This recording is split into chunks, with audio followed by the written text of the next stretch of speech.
Good morning, boys. Yes, very well, thank you. It's beginning to take shape, isn't it? And what about the Arsenal not messing about?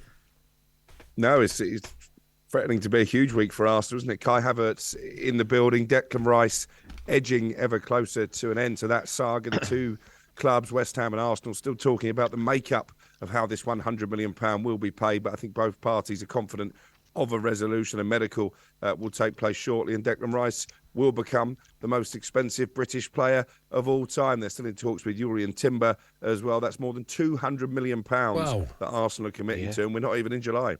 Crook, it's amazing, and obviously Declan, understandably and correctly, is the main talking point. However, where do you sit in the Havertz one? Because I've said to Big Al on numerous occasions, I really like Havertz. I think there is a top player in there that wasn't being utilised correctly, particularly last season at Chelsea. And I think this new move, this might be a breath of fresh air for him, and I think it could be a good signing for Arsenal. Yeah, I think he's certainly a player who is in need of a fresh start. He looked a little devoid of confidence, didn't he, towards the end of his Chelsea career.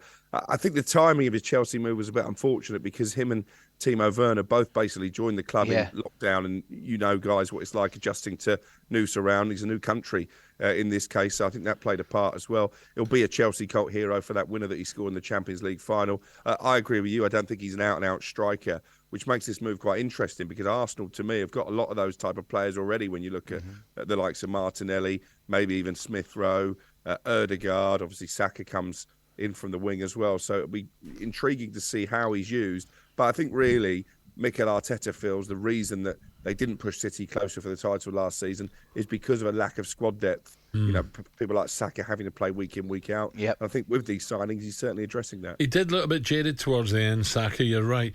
What about Spurs now? I said to Ali earlier, Alex, that, you know, Maddison is ideal, I think, for Tottenham. But would he have asked the question, is Harry the main man staying? I'm sure he would. And I'm sure that Harry Kane actually will be quite excited by the prospect of Maddison playing those neat little through balls to give him chances. Obviously, there is interest from Bayern Munich. The Tottenham stance remains the same. Daniel Levy determined that Harry Kane will not be sold.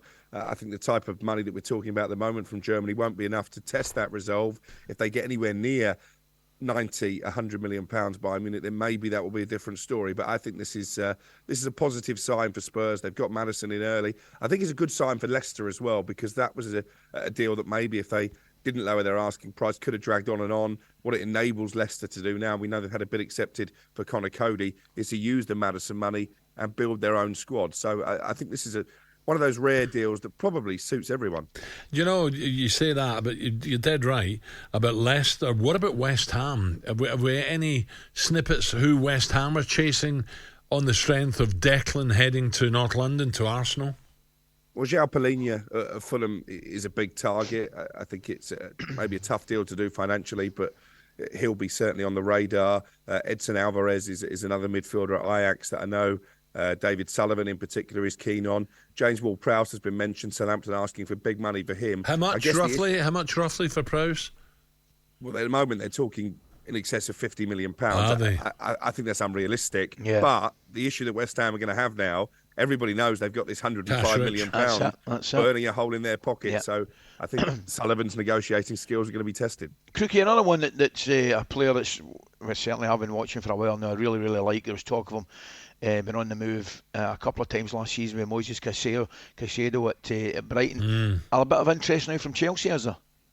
Oh, strong interest from Chelsea. I think Pochettino has made him a priority target. But again, Brighton are looking at Declan Rice. They believe that Moises Caicedo is just as good. So they're thinking, well, if he's worth £105 million, we're not going to let Moises Caicedo go on the cheap. There have been talks now between Manchester United and Brighton. It's not gone as far as a bid, and I think United's main target remains Mason Mount. Talks ongoing with Chelsea. But if they don't get Mason Mount, I would expect United to come on strongly for Caicedo. What about Liverpool, Manchester City? We've not really touched on them. Any little snippets that they could be getting involved shortly? Well, the big one for City, I think, now is Joško Gvardiol, Croatian centre-back. Obviously, they've got his fellow countryman, Mateo Kovacic, already signed on. That is going to be a deal probably worth about £85 million. It would make him the most expensive defender of all time. But we've seen with the Mason Mount bid that City are willing to spend this summer. There's a bit of a squad reshape going on. They've lost Gundogan, Kyle Walker likely to depart, maybe Bernardo Silva as well. So I think it will be a busy summer for them.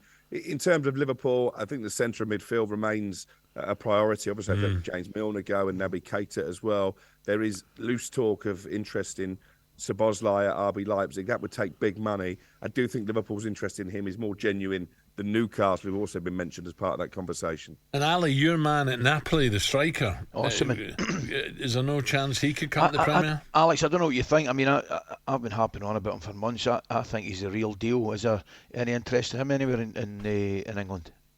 He's a top player, no question about that, but they come with top price tags. I think Manchester United probably feel that the £125 million valuation is a little bit too rich for them. I know he's certainly top of Chelsea's list in terms of number 9s, but I think they've got to get players out first. Talks ongoing with Inter Milan about another loan move for Romelu Lukaku, but I think in this instance, Chelsea wants some kind of guarantee that will be a permanent move at the end of the season. I would expect more players to leave Chelsea before players come in, but certainly one to keep an eye on, Osimhen and Stamford Bridge. talkSPORT Breakfast with Alan Brazil. Thursday and Friday morning, 6 till 10. On AM, on DAB, via the talkSPORT app and on your smart speaker. talkSPORT.